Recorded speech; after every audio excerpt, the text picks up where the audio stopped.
네, 이제 잠시 뒤 10시 판문점 평화의 집에서 2년 1개월 만에 남북 고위급 회담이 열리게 됩니다. 네, 평창을 넘어 평화 논의까지 이어질 수 있을지 관심인데요. 정경태 북한 연구소장, 이인배 한반도 미래포럼 수석연구위원, 또 김주환 YTN 정치안보 전문기자와 전망해 보겠습니다. 네, 안녕하십니까? 네, 안녕하십니까? 자, 우리 측 대표단은 오늘 오전 7시 30분에 출발을 했죠. 네. 먼저 그 이동 경로부터 한번 좀 따라가 봤으면 좋겠습니다. 일단 삼청도 남북회담 본부에서 조명규 장관이 이제 회담에 임하는 소회를 잠깐 밝힌 다음에 차량 5대가 이동을 했죠. 그중에 네. 한 대는 이제 공동 취재단 기자들이 탑승 차량도 있어서 자유로를 따라서 해서 통일대교 남단 그 우리 군 CIQ에서 형식적으로 그 검문 검색을 한 다음에 그때부터는 이제 군 헌병 차량을 이동해서 판문점으로 이동을 해서 9시 한 20분쯤 지금쯤 아마 도착을 했고요. 지금 네. 이 시각쯤 북측 대표단이 군사분계선을 넘는 시간일 수도 있습니다. 넘어서 한 250m 정도 도보로 이동을 하면은 우리 측 평화의 집에 도착을 하게 되는데 그중에 이제 그게 한 9시 한 35분쯤으로 예상하고 있거든요. 네. 그래서 이래서 서로 환담을 한 다음에 10시부터 공식 회담을 한 다음에 이런 모습들은 10시 40분쯤 아마 시청자 여러분들이 볼 수 있을 것 같습니다. 예. 그래서 바로 송출하는 것이 아니라 예. 그 통일대교 북단에 있는 우리 CIQ 남북회담 관련 사무실이 있습니다. 거기서 예. 그 관련 그 테이프 요즘 USB로 옮기는 데걸 하면은 거기서 우리 방송사 차량들에 송출을 해서 볼 수 있고 그렇게 해서 아직은 지금 막 그 북측 대표단이 넘어오고 있고 우리 네. 측 대표단은 마중을 하기 위해서 서 있고 그런 시간이라고 보면 되겠습니다. 예. 네. 그 지금 우리 대표단이 통일 대교를 넘어가는 그 순간까지는 저희가 이제 현장 상황으로 네. 해서 생중계를 해드렸는데 그 넘어서는 공동 취재단이 보낸 화면을 접수를 해야만 저희가 이제 보여드릴 그렇죠. 수 있는 거죠. 그게 우리가 접할 수 있는 게 10시 40분 정도로 예상하고 있는 거죠. 예. 네. 북측 대표단은 앞서서 말씀하신 것처럼 군사분계선을 넘어서 이제 도보로 이동을 하게 되는데 평화의 집까지 도보로 250m 정도라고 하는데요. 과거에는 차량을 이용하기도 했는데 이번에는 걸어서 온단 말이죠. 어떤 예. 특별한 의미가 있을까요? 그 알려진 바에 따르면은 과거에는 사실 우리가 차량을 제공해주면은 그 네. 차량을 타고 군사분계선을 넘어서 이제 평화의 집으로 오는데 네. 사실상 이번 경우는 이제 그 도보로 이제 온다고 하는 자체는 자기들이 나름대로 그 주체적으로 뭔가 이것을 네. 이끌어가겠다. 그리고 네. 또 자기들의 어떤 중심으로 이 그 남북 관계 개선에 있어서 의미를 두겠다 하고 하는 그런 측면에서 이제 강하게 의미를 두고 있지 않느냐 하는 생각입니다. 예. 네. 저희가 화면에 가상 화면으로 지금 스튜디오에 가상 화면을 만들었었는데요. 자, 그 지금 현재 오늘 남북 대화가 이루어지는 그쪽 지역의 현장 상황을 저희가 좀 보여드리고 있습니다. 네. 자, 지금 저 스튜디오에 마련을 해봤는데요. 자, 지금 가운데 군사 분계선이 지나가고 있고요. 평화의 집이 앞에 보입니다. 자, 남쪽 지역으로는 자유의 집이 있고 맞은편으로는 판문각과 또 통일각 북측 지역이죠.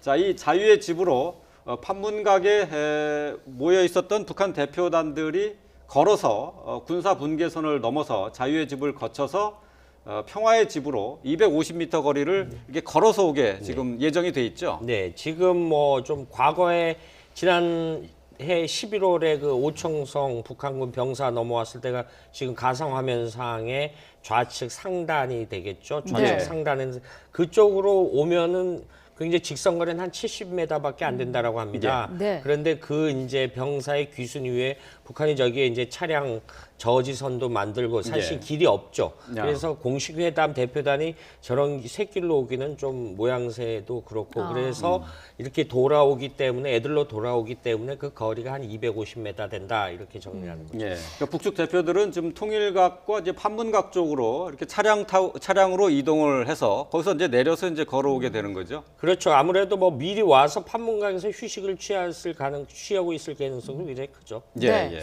우리 측에서 어쨌든 북측 북측 대표단을 맞이하게 될 텐데 과거에는 이 군사분계선 앞에서 맞이하는 모습도 있었는데요. 오늘은 어떨까요? 네, 이번에 이제 우리 회담 장소인 평화의 집 1층에서 2층에서 회담을 하게 되는데요. 네. 1층에서 만나서 이제 환송을 천혜성 차관이 만나서 이제 환송을 하게 될 환영을 하게 될 거고 네. 그래서 다시 같이 데리고 2층 회담실로 올라갈 것 같습니다. 네. 예. 자, 그렇게 되면은 결국 이제 그 북측 대표단이 이 군사 분계선을 걸어서 넘어오는 모습을 저희가 이제 보게 될 텐데요.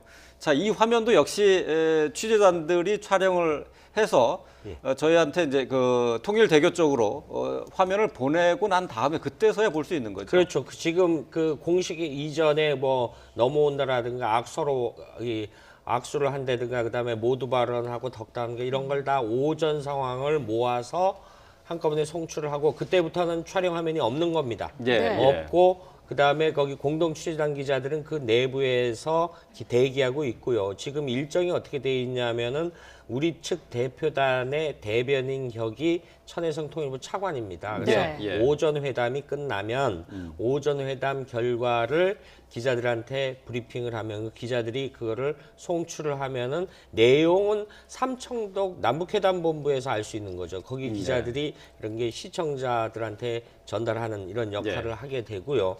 그 다음에 사실 오후 일정부터는 일정이 아직 마련이 안 돼 있다라고 합니다. 그래서 네. 점심 시간을 이용을 해서 서로가 그 추가 일정을 잡으면 이 회담을 뭐 오후 몇 시까지 하고 저녁 일정은 어떻게 하고 이런 일정을 마련하는 계획이라고 합니다. 예. 네. 전체 회의는 10시에 시작이 되는 걸로 예상이 돼 있는데 그에 앞서서 양측 대표단의 모두 발언이라든지 그런 부분도 예정이 돼 있죠. 사실 그 모두 발언이 먼저 있고 그다음에 이제 전체 회의에 들어가는데 네. 이 모두 발언 자체가 상당히 그 중요하다 하는 것이 이제 이제까지의 그 경험이라고 볼 수가 있습니다. 네. 왜 그러냐면은 모두 발언 내에서 이 전체 회의라든가 이 강론별로 어떤 하는 회의라든가 이것의 어떤 방향을 거의 얘기해주는 정도의 그 의미를 지니고 있다고 해요. 네. 그렇기 때문에 이번에도 이제 북한 이성건 위원장이 소위 이제 모두 발언을 하게 된다면은 그 내용에 있어서 앞으로 남북한 관계 개선과 간 어느 정도의 그 진위가 담겨 있을까 하는 것을 우리가 일단은 여기에서 한번 포착을 해볼 수 있지 않을까 하는 생각이 듭니다. 네. 저희가 화면으로는 이제 회담장에서 양쪽에 그러니까 남쪽 그리고 또 북측의 대표단이 어떻게 앉을 것인지 예상하는 저희가 그림을 보여드렸습니다만은 자 이것은 뭐 그 현장 상황에 따라서 조금 바꿔질 수가 있을 것 같습니다. 지금 예상도를 저희가 보여드리고 있는데요. 중간에 5명의 대표단 가운데 수석 대표가 자리를 할 것으로 일단 저희가 예상을 하면서 좌석 배치도를 좀 그려봤습니다. 네. 가운데 통일부 장관인 조명균 장관 그리고 북측에서는 수석 대표인 리선권 조평통 위원장이 앉을 것으로 보이는데요. 자 양쪽으로 좌측 우측으로 이제 조평통 부위원장 또 그리고 우리 통일부 차관 이렇게 마주보는 형식으로 앉아 있을 것으로 예상을 할 수 있겠죠. 뭐 저 기본적인 거는 저 도표가 맞을 것 같은데 예. 그럼 혹시라도 또 좀 약간 바꾼다면은 뭐라고 하냐면 저쪽에 북한에 있어서도 자 중앙에는 리성권 위원장이 앉고 그 다음에 오른쪽에는 전종수 그 부위원장 예. 그 다음에 또 왼쪽에는 또 황충성 그 저 부장 예. 그런 식으로 이제 그 실무자 배치를 한다고 한다면은 예. 그러나 이제 원기루라든가 리경식 요런 이제 체육 소위 이제 평창 올림픽과 관계된 인사들을 또 양쪽에 배치를 한다든가 예. 뭐 이런 식으로 할 수는 있겠으나 지금 저 도표 자체가 가능성이 오히려 크지 않겠느냐 하는 생각은 듭니다. 예. 네. 자, 이 양쪽에 남북 간의 수석 대표가 좀 대조적인 인물이라고 저희가 이제 계속해서 그 리포트를 통해서도 그 설명을 해드렸었는데요. 자, 이제 남측 대표단으로 이제 5명 그리고 북측에서 5명의 대표단이 오게 되는데 수석 대표가 하는 역할이 상당히 중요하다고 할 수밖에 없겠어요. 네, 그렇습니다. 현장 지휘관입니다. 네. 특히나 우리 한국 측에서는 조명균 장관은 현장에서 돌발적으로 나오는 대응들을 다 만나서 조율을 해야 되는 중책을 맡게 되는 상황이고요. 네. 오히려 이제 리성군 쪽에서는 사실 그 현장의 돌발적인 사항들은 본인이 처리하기는 어려울 겁니다. 아마 통전부의 지시를 받거나 그 위에 상부의 더 지시도 받아야 돼서 원래 자유주의 국가에서는 그 임경변 재량을 많이 주는 반면에 독재 네. 국가는 그렇지 않기 때문에요. 아마 그 부분에 좀 차이가 있을 것 같고요. 또 하나 차이가 나는 그 이성근 같은 경우는 이제 아마 모두 발언에서 김정은 위원장의 아마 그 선의 호의에 대해서 대단히 많이 이야기를 하게 될 것 같습니다. 이제 신년사 연설에부터 시작해서 예. 이렇게 해서 이번에 평창 올림픽에 대해서 적극적으로 호응하라는 위원장의 지시를 받고 왔다. 상부의 지시가 있었다라는 쪽으로 해서 아마 김정은 위원장의 그런 의중을 홍보할 가능성이 대단히 높게 시작할 것 같고요. 지난번에 2011년인가요? 이성근 그때도 한번 군사회담 때 이성근 대표가 온 적이 있었는데 예, 첫날 시작할 때도 저도 이제 청와대에서 그걸 모니터링을 해본 적이 있었는데 예. 굉장히 유하게 획기적인 예. 성과를 내보자. 예, 역사적인 지금 성과를 저희가 내보자. 자료 화면으로 보여드리는 네, 것이 바로 이제 그렇습니다. 2010년 그 당시 장면이죠. 네, 그렇습니다. 그러나서 첫날은 그렇게 해서 대단히 유하게 했다가 그 다음날 아침에 이제 10분 만에 다 철수해서 나간 네. 그런 경험이 있었는데 뭐 예. 올해는 이번에는 뭐 그러지는 않을 겁니다. 뭐 벌써 상부 지시가 김정은 위원장의 지시가 이미 벌써 이렇게 확정되어 있는 상황에서 오기 때문에 네. 뭐 그런 돌발 행동은 안 할 것 같습니다. 예. 원래 이제 리선건 위원장이 이제 군 출신이고 또 대남 강경파로 알려져 있지 않습니까? 네, 그렇습니다. 원래 이제 군 출신일 뿐만 아니라 정찰 총국에 있는 한 부서 중에 하나가 대적 협상국이라고 있습니다. 7국인가 그럴 겁니다. 예. 그 원래 거기 소속입니다. 네. 그 대적 협상국입니다. 그러니까 한국을 대적. 적, 그러니까 적, 한국을 예, 적으로 해서 적으로 대적 규정하고 예. 군인들이니까 뭐 대적 협상국이라고 해서 거기에 국장으로 있던 사람이기 때문에 거기서 계속 그 자리에 원래 있던 사람 김영철이가 그 자리에 있다가 예. 정찰 총국장이 되고 지금 이제 통전부장으로 갔지만 그걸 이어서 간 그 사람이거든요. 예. 네. 그쪽에서 잔뼈가 굵어 있는 사람이라서 강경파였던 사람은 맞고요. 예. 그래서 기본적으로 군인의 그 기질이 있는 사람이기 때문에 만약 이번에 상황이 조금 불편해지면 네. 거친 반응이 나올 가능성도 있는데요. 뭐 앞서 말씀드린 것처럼 김정은 위원장의 기본 지침 자체가 이번에는 잘해주라는 지침이었던 것 같아서 예. 크게 그럴 가능성이 높아 보이진 않습니다. 예. 네. 지난번에 그 리선권이 조평통 이름으로 발표를 했었을 때도 김정은 위원장이 위임을 받아라는 것을 강조를 했거든요. 네, 그렇습니다. 이제 이번 회담이 그래서 글쎄요, 이제 리선권 자체로는 강경파이지만은 회담은 그렇다고 해서 순탄하게 흘러갈 것으로 예상을 오히려 그렇게 할 수 있는 거죠. 지금 협상 환경은 우리 한국 측에서도 저는 양호하다고 긍정적으로 보는 이유는 두 가지입니다. 첫 번째는 이미 북한에서 김정은 위원장이 지침을 큰 틀에서 일단 분위기를 잡아준 부분이 있어서 밑에 급에서 하급에서는 그것을 되돌이킬 수 없는 그런 상황이라는 점에서 일단 우리에게 유리한 측면이 하나 있고요. 네. 또 하나는 지금 협상을 하게 될 때 그 북한의 선의만 바라봤던 과거의 협상과 다르게 이번에는 미국이나 일본이나 한국도 마찬가지고 제재 국면을 계속 이어가고 있는 상황이거든요. 예. 그런 상황에서 하기 때문에 아마 실질적으로 우리에게 협상의 환경이 우리에게는 나쁘지 않은 환경이기 때문에 잘 풀려 나갈 거다 저는 예. 생각해 봅니다. 네. 그것하고 조금 이제 뭐 반대되는 얘기가 될 수도 사실 있겠는데 네. 김정은 위원장의 위임을 받아 그래 했기 때문에 이번엔 조금 순순히 풀려갈 거다. 네, 그런 점이 분명히 있습니다. 예. 그렇지만 김정은 위원장이 이번에 그 신년사에서 분명히 평창 올림픽 참가 문제도 사실이 조건이 달려 있습니다.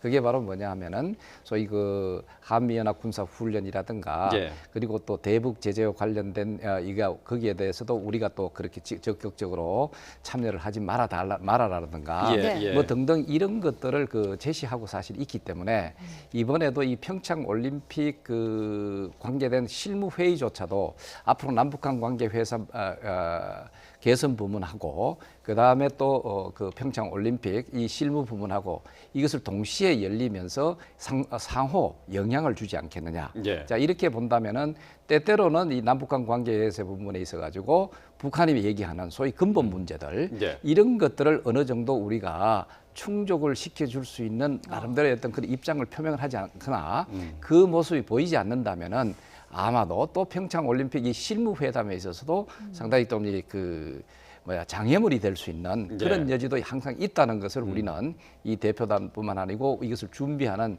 많은 분들이 사실은 그 관심을 기울여야 된다 이래 예. 볼 수가 있죠. 네. 어쨌든 남북관계 개선에 대한 양측의 공감대가 형성된 상황에서 회담이 이루어지기 때문에 회담이 어떻게 볼까요? 순항까지는 아니더라도 결렬은 안 되지 않을까라는 그런 관측이 많은데요. 어떻게 보십니까? 총론에서는 큰 순항을 하겠지만 강론에 들어가서는 그 장애물이 없지 않아 있다 이렇게 볼 수 있겠죠. 우리 네. 정부의 기본 입장이 북측 대표단의 평창올림픽의 참가 문제를 일단락 지은 다음에 다 남북관계 개선 방안으로 가고 있을 때 어디까지나 예정입니다만은 우리가 한미 군사 연습을 연기를 했지 않습니까? 연기를 하기로 했는데 지금 대북 확성기 방송은 계속했죠. 예를 들면 평창 올림픽의 참가 조건으로서 대북 확성기 방송을 평창 올림픽 기간 동안이라도 중단해달라 요청을 했을 때 이 문제는 군사 영역으로 넘어가게 되겠죠. 예. 그럼 대표단 5명이 거기서 결정할 수 있는 사안이 아니죠. 네. 그래서 총론으로서는 순항하겠지만은 강론으로 들어가면 평창올림픽 선수단 참가 문제마도 굉장히 세부 사항이 복잡해질 수 있거든요. 이 부분에 대해서는 좀 난항이 없지 않아 있고 여러 가지 회담 도중에 장애물이 돌출할 수 있는 그런 우려도 없지 않아 있죠. 예. 네. 참 지난번에 이번에 신년사 내에서도 평창 올림픽에 참가하겠다고 얘기 안 했습니다.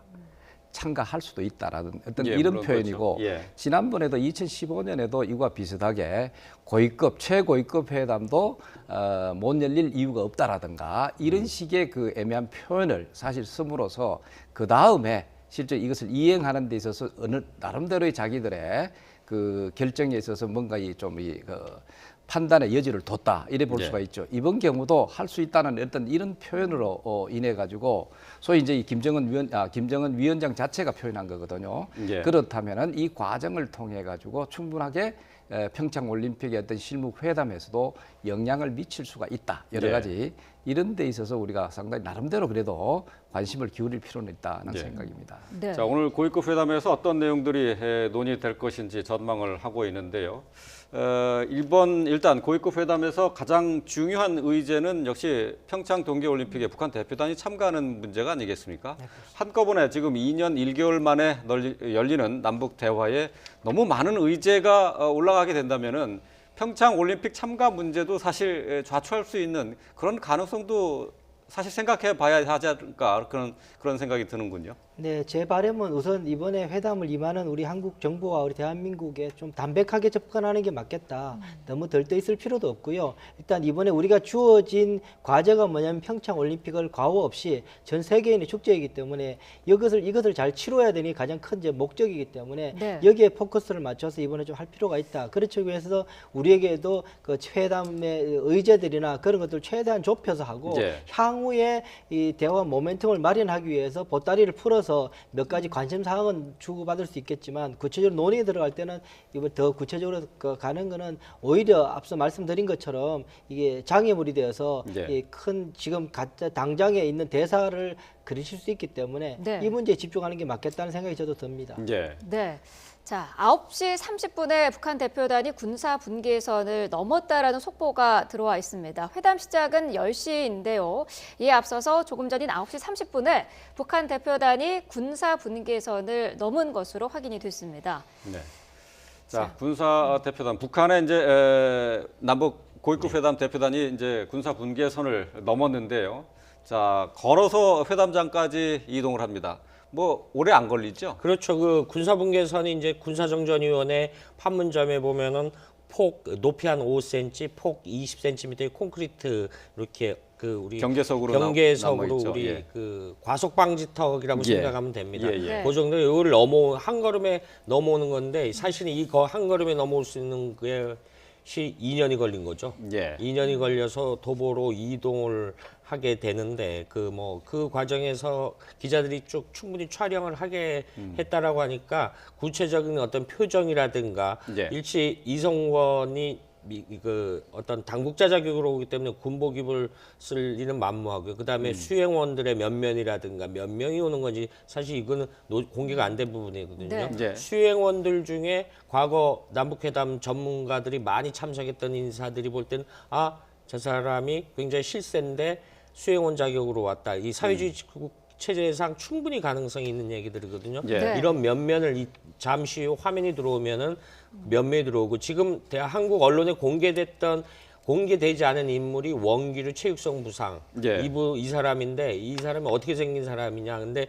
굉장히 이 체육 관련해서 작년에 굉장히 좀 우리한테는 지금으로 봐서는 의미심장한 얘기를 했어요. 작년에 원산 마식령 스키장 개장을 하면서 서방 유럽 기자들을 불러다 놓고 내년에 평창올림픽 때 연계해서 스키를 분산 개최할 수도 있다. 이렇게 발언을 했던 인물입니다. 역설적으로 보면은 그렇게 발언을 한 적이 있기 때문에 우리 민족끼리라는 표현도 굉장히 누차례 쓰고 있기 때문에 얼토당토하게 그런 제안을 또 배제할 수 없다 이런 예. 상황까지 나올 수 있습니다. 네. 자, 북한의 대표단이 이제 도보로 회담 장소로 이동을 했는데요.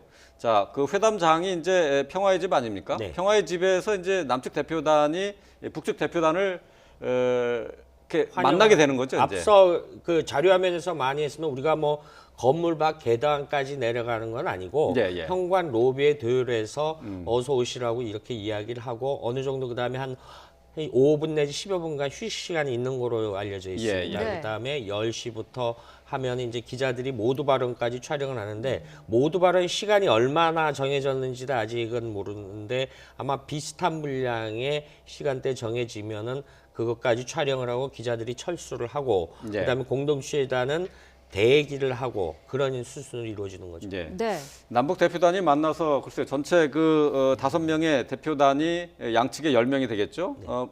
별도의 방에서 환담을 가지거나 하지는 않지요. 과거에 보면 뭐 서로 티타임을 하거나 그런 경우도 없지 않아 있었다라고 합니다. 쉽게 말해서 2015년 목함지뢰 도발 때 당시 김양건, 황병서 우리는 당시 홍영표 통일부 장관 당시 안보실장까지 만났을 때도 뒷얘기를 들어보면은 잠시 휴식 시간에 복도에서 이렇게 티타임을 갖거나 예, 예. 서로 이렇게 주고받는 이야기들을 한 적이 있다라고 하기 때문에 네. 그런 좀 군사 문제에서도 그런 상황인데 지금 굉장히 좀 좋은 분위기에서 출발하기 때문에 그 뒤에 실무자들끼리나 수행원들끼리 어떤 혹은 대표단이 휴식 시간에 서로 오고 가는 이야기가 충분히 있다라고 봐야 되겠죠. 예. 네. 예. 오후에 일정은 아직 정해지지 않았습니다만 회담이 길어질 가능성이 있는데 오후까지 넘어가면 중간에 점심 식사라든지 그런 휴식 시간이 있을 텐데요. 식사도 그러면 같이 안 하고 남과 북이 그 따로 하게 되는 건가요? 부분은 따로 할 가능성이 굉장히 크다라고 합니다. 네. 그래서 그런 부분이 그래서 자기들이 또 이제 훈련을 받아야 되는 부분이 있고 예. 이래서 그때 이제 실무자들이 오후 일정을 마련을 하게 되고 그러니까 네. 지금 역시 일행이 움직일 때는 의료진도 가거든요. 예. 의료진도 가고 혹시 만일의 사태에서 이른바 통신 관련 관련 기술자라든가 이런 사람들도 동참한다라고 합니다. 그래서 이런 부분에 대해서 서로가 유의 있게 준비하고 그러니까 굉장히 회담이 공개적으로 무리 없이 진행할 물 밑에서 움직이는 사람들이 굉장히 많다 이렇게 정리할 수 있는 거죠. 예. 네. 자, 오늘 남북 회담에 고위급 회담에 참석하는 남측 그리고 또 양측의 북측의 대표단의 모습을 잠시 보셨는데요. 자, 오늘 2년 1개월 만에 열리는 남북 간의 대화입니다. 남북 고위급 회담 평창 동계올림픽에 북한이 참가하는 문제를 일단 디딤돌로 해서 남북 간의 대화가 시작이 됩니다. 네. 자, 북측 대표단이 남측으로 넘어왔다는 소식 조금 전에 전해드렸는데요. 자, 10시부터 그러니까 잠시 뒤 약 8분 뒤에 이제 회담이 시작이 되겠습니다. 네, 10시에 전체 회의 시작이기 때문에요. 지금 이 시간쯤에는 회담장에 양측 대표단들이 착석을 했을 것으로 예상을 할 수 있을 것 같습니다. 자, 앞서서 저희가 이 회담의 의제와 관련해서 평창 동계올림픽 이 가장 중요한 의제가 될 것이다라는 이야기를 했었는데 그 이야기를 조금 이어서 해보자면은 일단 핵심적인 의제는 평창 올림픽 북한의 참가 가능성이지만요. 이게 강론에 들어가면은 아직 남아있는 과제들이 많다라고 지적을 해주셨는데 어떤 그 과제들이 좀 있을까요? 아마 그 내용은 모두 발언에서 충분히 나타나지 않겠느냐 하는 예. 생각이 드는 것이 예. 네. 첫째 우선적으로 이번에 김정은 위원장이 신년사에서 했는 내용, 소위 남북한 관계 관련돼 가지고 그것을 뭐 전체적으로 아마 되풀이하는 그런 모습이 일단 될 것 같고 그것이 어느 정도 사실 돼야 그 평창 올림픽 참석이 가능하다. 하고 하는 그런 원론적인 차원이 되지 않겠느냐 이래 볼 수가 있죠. 네. 자 그러면 아까 얘기 드린 것과 마찬가지로 일단은 자기들이 이제 사실은 그 북한 입장에 있어서는 이 대화를 오늘 어제 준비한 것이 아니라 이미 2년 전부터라든가 네. 소위 김정은 위원장 들어와서 사실은 체계적으로 굉장히 준비해온 대화가 아니냐. 이래 볼 수가 사실 있죠. 예. 왜 그러냐면은 일단 쟤들은 소위 핵무기를 어느 정도 수준까지 완성시켜 놓고 이 위력을 가지고 나름대로 우리한테 인식을 또 시키고 그럼 어느 정도 위협이 되는 거죠. 네. 자, 그 차원에서 이 남북한 관계를 자기들이 이끌어 가겠다. 그럼 이끌어 간다고 하는 것은 당연한 게 아니죠. 그러면 뭐냐면은 소위 핵 문제 때문에 여러 가지 대북 제재 상황 이 자체는 일단 완화시키거나 사실 제거하는 그렇게 됨으로써 자기들이 자연스럽게 핵국가가 되는 것이죠. 예, 자, 예. 그러면 거기에 바탕을 해서 또 남북 대화를 자기들이 원하는 방향으로 이끌어간다. 이런 식으로 해서 이번에 열린 첫 회담이 아니냐. 아마 그렇게 본다면은 사실은 저는 오랫동안 준비를 했고 또 우리는 사실 강요들이라든가 이게 사실 많이 바뀐 그런 측면도 있고 하니까 예, 예. 여기에 대해서 우리가 상당히 철저히 나름대로 대비하는 그런 자세가 필요하겠다 이런 생각이 듭니다. 예. 네. 양측의 대표단 수석 대표로는 뭐 리선권, 북측에서 리선권 그리고 우리 측에서는 이제 조명균 통일부 장관이 수석 대표로 참석을 하게 되는데요. 눈길을 끄는 부분은 우리 측에서는 통일부 장차관이 모두 회담 대표로 지금 나와 있습니다. 천혜성 차관도 역시 남북 간 대화에 있어서 상당히 경험이 많은 베테랑이 꼽히죠. 네, 그렇습니다. 조명균 장관과 늘 같이 움직이면서 천혜석 차관도 같이 계속 일하면서 국장, 교류협력국장도 하면서 여러 가지 일을 했던 사람입니다. 그래서 잘 알고 있는 사항이고요. 전정수 이 사람 부위원장 2017년 지난해 1월에 부위원장이 됐습니다. 예. 그 전까지는 그냥 조평통의 부국장으로 있다가 예. 부위원장이 됐어요. 그러니까는 굉장히 많이 성진을 한 거지요. 그것이 아마 그렇게 보는 그렇게 움직이는 자고 또 전정수 이분도 한 26번 정도 회담에 참여했다 그러니까 남북 회담 일꾼입니다. 그래서 네. 대단히 그 아버지가 유명한 사람이 전일철이라고 예. 일북 수교 회담 때 했다가 1992년에 외무상 부상으로 있었는데요. 죽었던 사람이고 해서 아마 어쨌든 가문이 좋은 집안에 가문이 있는 사람인 거죠. 예. 제가 이번에 보면서 좀 주목되는 것 중에 하나가 뭐냐면 김정은 위원장이 했던 말 중에 이 평창 올림픽을 대비해서 남북 관계 개선을 위해서 실무 협의를 하라 그러면서 지청한 3개 단체가 있었습니다. 통전부가 있었고요. 예. 조평통이 있었고 국가체육지도위원회 이 3개를 예, 예. 이야기했거든요. 근데 이번에 이제 국가체육지도위원회는 안 나오고 이제 체육상 부상이 나왔어요. 예, 예. 그리고 이제 통전부는 나오지 않고 그냥 이런 상황이고요. 조평통이 나왔고요. 예. 그 말은 보면 실제로 이 국가체육지도위원회 2대가 이제 최영해가 했다가 이제 최휘로 바뀌었는데 대단히 실권자인 사람이죠. 이쪽에 있는 조직이 있는 상황인데 체육상 내각이죠. 사실 내각이 별로 힘이 없거든요. 북한 같은 경우에는 그런 상황이라서 실권이 있지 않은 쪽이 아닐까라는 생각 하나 들고 조평통도 마찬가지고 예, 예. 그렇게 볼 때는 아마도 제 생각에는 이미 북한 쪽에서는 넘어오면서 평양에서 출발하면서 매우 구체적인 수준의 지침을 다 가지고 왔을 가능성이 예. 높다. 예. 그래서 더 여기에서도 협상에서 어그대내거나 하는 것보다 아주 담백하게 이번에 처리할 가능성도 있지 않겠냐라는 추측도 해봅니다. 실권자가 별로 안 보이는 상황이고 하기 때문에 통전부 사람도 안 나와 있고 예. 오히려 우리 쪽 같은 경우는 통일부 장차관부터 시작해서 노태강 차관 이분은 이제 체육계통은 꽤 늘 했던 분이고 이런 분이거든요. 예. 그래서 우리는 거의 실무에서 정통하고 실권을 가지고 있는 분들이 나가 있는 반면에 이 북한 쪽은 그렇지 않아서 오히려 예상 밖으로 담백하게 회담이 진행되면서 실무까지 쭉 진행될 가능성도 있지 않겠느냐라는 생각도 감히 해봅니다. 네. 예. 양측 대표단의 면면을 살펴보고 있는데요. 우리 측의 안문현 심의관 그리고 북측의 황충성 부장은 어떤 역할을 하게 되나요? 일단 뭐 육로로 온다, 뭐 어디로 만약에 선수단이 온다, 혹은 오게 되면은 육로로 오게 되면 여러 가지 경로가 있겠죠. 여러 예. 가지 현재로서 가능성이 온다라면 동해 CIQ라면 이건 군사 문제가 되겠죠. 사실 우리 국무총리실이 역할 중에 하나가 각 부서의 업무를 조정하는 역할이 있는데 이런 문제가 발생하면 이제 국방부에 이런 게 조율이 됐으니까 이렇게 조율을 준비를 하라라든가 역시 카운터파트인 황충성 역시 남북 개성공단 그 실무 협상자로 참가한 경력이기 때문에 실제 내부적으로 부속 조항이 많이 따르겠죠. 네. 이런 업무 조정 역할들을 각 측 양측에서 하는 그런 역할을 맡고 대표단의 일원으로 합류한 거로 이렇게 알려지고 있는 거죠. 예. 네. 여기에서 그 조평통 그 조직을 우리가 잠깐 살펴보면은 예. 사실 그 위원장이나 부위원장은 상임이 아니고 비상임입니다. 예. 그러나 이제 여기 황충성 경우는 이게 부장으로 나와 있는 건 바로 뭐냐면 사실 그 실무 부서에 있어서 이제 거기에 이제 국장이 있고 그다음에 이제 부장. 그렇게 본다면은 황충성 경우는 그야말로 이 전체적으로 이 실무적인 예. 그것을 이게 담당하고 있다 이래 볼 네. 수가 있죠. 그럼 저쪽에서 여러 가지 전통을 받는다든가 하는 어떤 그런 중간 역할, 뭐 이런 매개 역할 같은 그런 것을 뭐 적극적으로 하지 않겠느냐 하는 생각이 듭니다. 예. 네. 자, 지금 조금 전에 말씀을 하셨던 게 평창의 대표단을 이제 보낼 경우에 북한 선수들이 어떻게 이제 들어오느냐라는 것을 설명하면서 고성 쪽의 CIQ나 뭐 저 아까 얘기할 때는 이제 통일대교 쪽의 CIQ 얘기도 했어요. CIQ는 사실 그 출입국 사무소 그렇죠. 정도로 이제 해석을 할 수 있겠죠.